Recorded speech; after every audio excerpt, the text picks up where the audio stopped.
останали хора в сградата, всички са евакуирани, изключение на директора на училището, която е всички останали са на 639 деца и 88 служители. Добре, предприемаме евакуацията.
Как беше емоцията да ви спасят от четвъртия етаж? Емоцията беше невероятна, страшничко си е.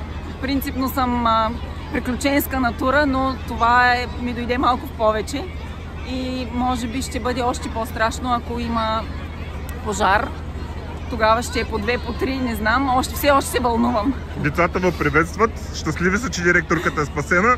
Да, няма да имат да си търсят нов директор. Очевидно ме харесват. Благодаря. Дано не се случва реално такава ситуация. Дано никога не се случва, да. Пожелавам го на всички училища. Благодаря ти. На пожарната как ще определи проведената евакуация? Като много добре организирана и успешна. Това, което направихме е комплексно, комбинирано, занятие наши за оперативна намеса при пожар в учебно заведение и в същото време евакуация на училището, което е ангажимент на учебното ръководство, на училищното ръководство. Всяка година, най-малко 2 пъти, всяко едно училище провежда такива евакуации с идеята да оттренират знания, умения, поведение, адекватно поведение при възникнал пожар за безопасна евакуация. За колко време, извинявам се, за колко време горе-долу се евакуираха учениците? Под 3 минути. Под 3 минути успяха да излезнат 690 ученика, ако не греша? Точно така.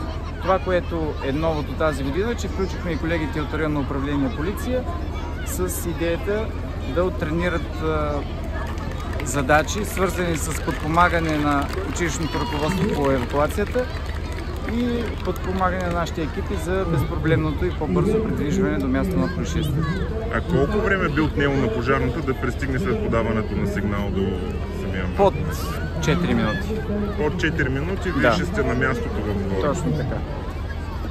Което ще е достатъчно време за евакуацията и всичко би трябвало да започне по график. Благодаря.